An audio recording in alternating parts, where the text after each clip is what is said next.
আসসালামু আলাইকুম। আজকে আমি চলে আসলাম রহমতপুর পালিছড়া আমার নানার বাড়ি। আমার ছোট মামা কই মাছ চাষ করেছেন। এগুলো আমাদের হ্যাচারির মাছ। উনি আমার হ্যাচারি থেকে রেনু নিয়ে এসেছিল। রেনু নিয়ে আসার পরে আলাদা পুকুরে নার্সিং করে। নার্সিং করার পরে এই পুকুরে শেড করে। আসলে কই মাছগুলো আজকে আমি মেপে দেখব যে আসলে কয়টাতে কেজিতে ওঠে। এ কারণে আমি নিয়ে আসছি একটি বালতি এবং পাল্লা এবং পাথর আর একটি মুরজাল। আমি প্রথমে বালতিতে একপাশে দিলাম, দিয়ে বালতির ওজনে এপাশে কাদা দিলাম। কাদা দিয়ে পাল্লাটা সমান করে নিলাম। এরপরে ১ কেজি পাথর দিয়ে আমরা মাপবো যে আসলে কয়টাতে কেজিতে ওঠে।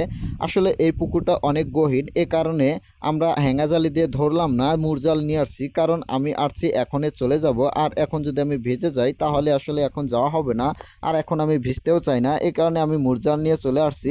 আসলে আমরা কিন্তু ফিড দিয়ে খেয়াও দিচ্ছি না, কারণ আমি জানি এই পুকুরে প্রচুর পরিমাণে মাছ আছে। আমরা যদি ফিড দিয়ে মুরজাল দিয়ে খেয়াও দেই তাহলে অনেক মাছ উঠবে, আর এই মাছগুলো এত মাছ তুলে কোনো লাভ নাই। এ কারণে আমি ফিড ছাড়াই অল্প একটু জায়গা খেয়াও দিয়ে কিছু মাছ ধরবো। ধরে আমরা আসলে মেপে দেখবো যে আসলে কয়টাতে কেজিতে ওঠে। আমাদের এই মাছগুলো টার্গেট 10টাতে কেজি এনে আমরা বিক্রি করব। আসলে কিছু মাছ 10টাতে কেজি এনে বিক্রি করব, আরগুলো রেখে দেব। কারণ এই পুকুরে 4টাতে কেজি আনলে অনেক মাছ হয়ে যাবে, বেশিরভাগ ঘন হয়ে যাবে, আর অত ঘন মাছ আসলে ভালো হয় না। কইয়ের মাছ সর্বোচ্চ ঘনত্বে চাষ করা যায়, তারপরেও আসলে আমরা একটু পাতলাভাবে চাষ করার চেষ্টা করি, কারণ সব কিছুরই একটা জায়গার প্রয়োজন আছে। আসলে বেশি ঘন মাছ দিলে খাবার খাইতে সমস্যা হয়, মাছগুলো অতিরিক্ত ছোট বড় হয়, আর পাতলা মাছগুলো অতটা ছোট বড় হয় না, তখন মাছগুলো সমানভাবে খাবার খাইতে পারে। আমি অল্প একটু জায়গা খাওয়া দিলাম, খাওয়া দেওয়ার পরে অনেকগুলো মাছ উঠলো। এগুলো সবাই অরিজিনাল ভিয়েতনাম কই মাছ, একটি মাছও অন্য জাতের নাই।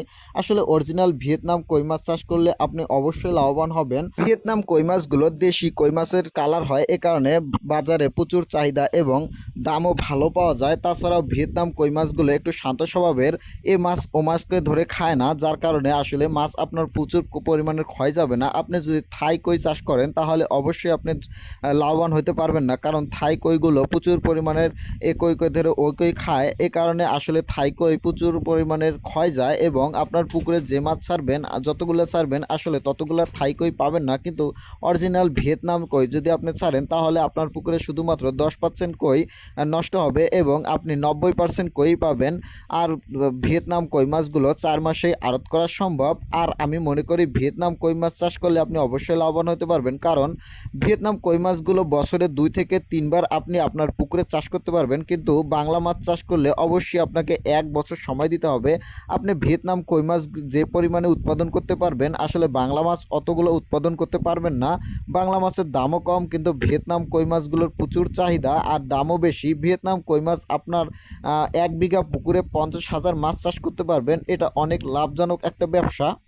আমরা আমাদের কইগুলো ছোট বড় সমানভাবে ধরতেছি, কারণ আমরা এই মাছগুলো মেপে দেখব যে আসলে কয়টাতে কেজিতে ওঠে। এই কারণে আমরা ছোট নিচ্ছি এবং বড়ও নিচ্ছি। ছোট যে কয়টা নিয়েছি বড় ওই কয়টা নিয়েছি। গড়ে আমরা মেপে দেখব যে আসলে আমাদের মাছগুলো 10টাতে কেজিতে আসছে কিনা, কারণ এই মাছগুলো বাছাই করে বিক্রি করা হয় না, কারণ বিক্রি করলে ছোটগুলো হচ্ছে পুরুষ মাছ, এই ছোটগুলো বড় হইতে চাইবে না সহজে। মহিলা মাছগুলো হচ্ছে বড় মাছ। যখন আমরা বড় মাছগুলো বিক্রি করে ফেলবো তখন এই মাছগুলো ফিট খাওয়ানো হলে চাষি অবশ্যই ক্ষতিগ্রস্ত হবে, কারণ পুরুষ মাছগুলো তখন থেকে যাবে। আর পুরুষ মাছগুলোকে আপনি যতই খাবার খাওয়ান তো আপনার পুরুষ মাছগুলো বড় হবে না।